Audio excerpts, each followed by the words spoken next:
Bonjour Thierry Mariani, vous enlevez Bonjour. votre masque. La situation reste contrastée en France. Légère baisse de la pression hospitalière, mais pas partout. La situation, notamment à Dunkerque et en Moselle, reste inquiétante. La proportion des variants ne cesse d'augmenter. Le gouvernement écarte toujours l'idée d'un reconfinement. Est-ce que vous approuvez cette ligne ? Oui, parce que je pense qu'aujourd'hui, on n'a pas le choix. Je veux dire, les premiers confinements nous ont coûté extrêmement cher. La France est endettée et nos enfants devront rembourser. Et puis, une partie de l'économie est à plat. 49% des patrons de TPE, PME disent que s'il y a un troisième confinement, ils vont déposer le bilan. Donc, il faut éviter à tout prix un troisième confinement.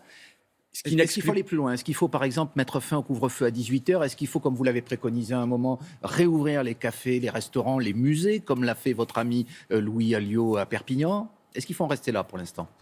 Je pense que dès que cela sera possible, et le plus tôt sera le mieux, oui, il faut réouvrir cafés et restaurants. Les Français ne comprennent pas pourquoi on ne peut pas être à 6 autour d'une table et pourquoi dans les trains, on est collés côte à côte ou dans le métro. Voilà, c'est un peu incompréhensible. Et donc, vous préconisez une accélération du calendrier ? Je pense qu'il faut au plus vite pouvoir réouvrir cafés, restaurants et lieux culturels aussi, parce qu'on peut être assis côte à côte dans un train, on peut l'être aussi dans un théâtre. Comment vous expliquez qu'il n'y ait pas pour l'instant, et on souhaite que cela dure, la flambée tant redoutée, même s'il y a encore évidemment des cas très importants ? Est-ce que ce sont les choix du gouvernement ? Est-ce que c'est le civisme des Français ? Ou est-ce que c'est la vaccination qui commence à faire ses effets ? À mon avis, c'est plutôt le civisme des Français qui ont compris le masque, se laver les mains.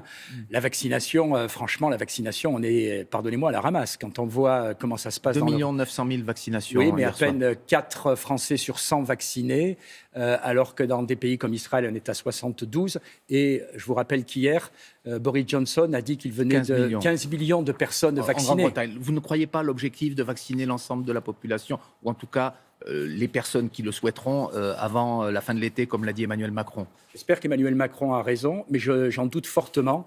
Si on regarde l'application Covid Tracker, il faudrait vacciner pour arriver à ce que les 52 millions d'adultes aient leurs 2 doses avant la fin de l'été, plus de 500 000 personnes désormais par jour. L'accélération aussi de la vaccination aura lieu. Je le souhaite. Avec de nouveaux vaccins qui arriveront sur le marché, vous le savez. Je le souhaite, mais pour le moment, malheureusement, on n'en prend pas le chemin.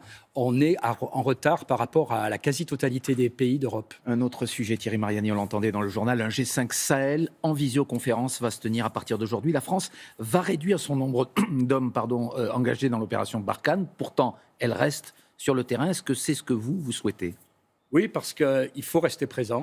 Il faut rester présent, c'est l'intérêt de la France. On ne peut pas se permettre d'avoir une sorte d'Afghanistan bis qui deviendrait un repère de terroristes dans cette partie-là de l'Afrique, parce qu'on serait immédiatement impacté en termes notamment d'immigration, parce que cela entraînerait une déstabilisation. Donc oui, on doit rester. Nos soldats font un boulot magnifique. Il faut laisser le même nombre d'hommes, il faut continuer. Progressivement, il faudra se retirer en espérant que les armées africaines prendront le relais. Mais nos soldats d'abord payent le prix du sang lourdement et en plus sont tragiquement seuls dès qu'il y a des combats.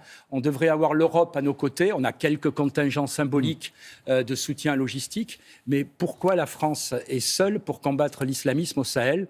Voilà, moi je souhaiterais, si l'Europe fonctionne, eh bien qu'on ait aussi des contingents d'autres pays. Malheureusement, ce n'est pas le cas. Les soldats français sont seuls et ils méritent notre soutien. Autres pays, de nouvelles manifestations en Russie ont eu lieu en soutien à l'opposant Alexeï Navalny. Vladimir Poutine, lui, il dit aux médias russes que l'Occident soutient Navalny pour déstabiliser, pour affaiblir la Russie. Vous êtes d'accord avec ce constat ?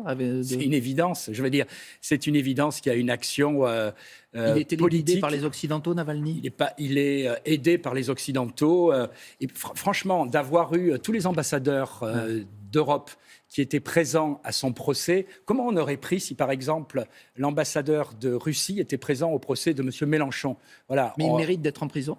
Il est condamné, je vous le rappelle à l'heure actuelle, pour un délit commercial avec la société Yves Rocher. Il n'est pas en prison pour des raisons politiques. Mais le fait qu'il y ait des milliers de manifestants en sa faveur justifie qu'il soit aujourd'hui, ne rend pas caduque le fait qu'il soit aujourd'hui emprisonné, puisqu'il est un opposant à Vladimir Poutine. Vous parliez de M. Mélenchon, lui, il n'est pas en prison. Heureusement. Mais c'est un opposant qui, je le répète, est condamné pour des raisons commerciales. Après, il y a eu 40 000 manifestants à Moscou. Si on compare par rapport à la ville, ce n'est pas énormément. Je crois qu'il ne faut pas se leurrer. Une grande partie de la population soutient encore Vladimir Poutine. On parle de justice, mais en France, pourquoi le Rassemblement national dénonce la dissolution d'un mouvement un groupuscule que peu de gens connaissent, mais qui est connu dans le monde politique, c'est Génération Identitaire, plusieurs fois condamné par la justice pour des actions coup de poing, un mouvement notamment qui préconise le retour de tous les immigrés dans leur pays d'origine. Je le cite. Pourquoi êtes-vous contre la dissolution de ce mouvement alors que vous applaudissez, par exemple, quand Gérald Darmanin dissout des associations proches des islamistes? Parce que Génération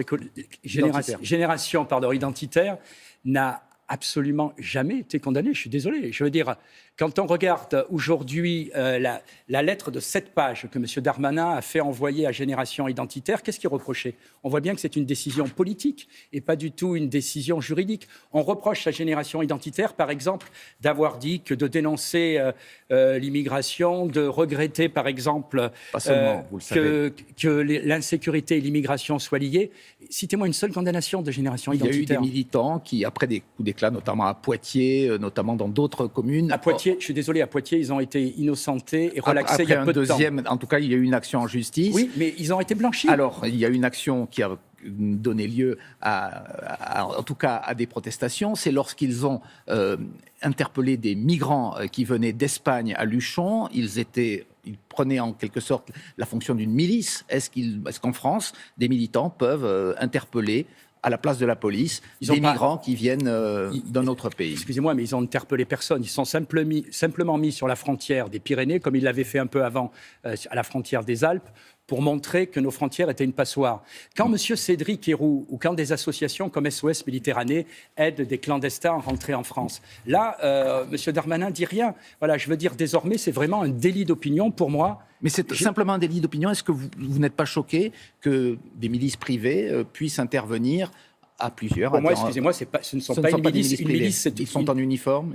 Ils ont une veste floquée bleue pour se reconnaître entre eux. Une milice, c'est une milice armée. Jamais il n'y a eu d'armes dans ces opérations. Jamais il n'y a eu de blessés. Jamais il n'y a eu de coups. C'est une décision purement politique. Alors, on va changer de sujet pour terminer cette émission. On sait que vous serez candidat aux élections régionales en PACA. C'est vous qui le dites. Mais pourquoi vous ne le dites pas alors que tout le monde sait que vous le serez? Vous savez, aujourd'hui, ce qui me préoccupe en PACA, il y a 5 millions un peu plus de 5 millions d'habitants, il n'y a que 184 000 personnes vaccinées. Ce qui me préoccupe, c'est les restaurants, les cafés qui sont en train pratiquement d'agoniser. C'est les stations de ski qui ne sont pas ouvertes. Franchement, vous croyez que si j'arrive aujourd'hui en disant « Coucou, dans 4 mois, il y a la campagne des régionales », je pense que ce n'est pas d'actualité. Vous ne soyez pas candidat?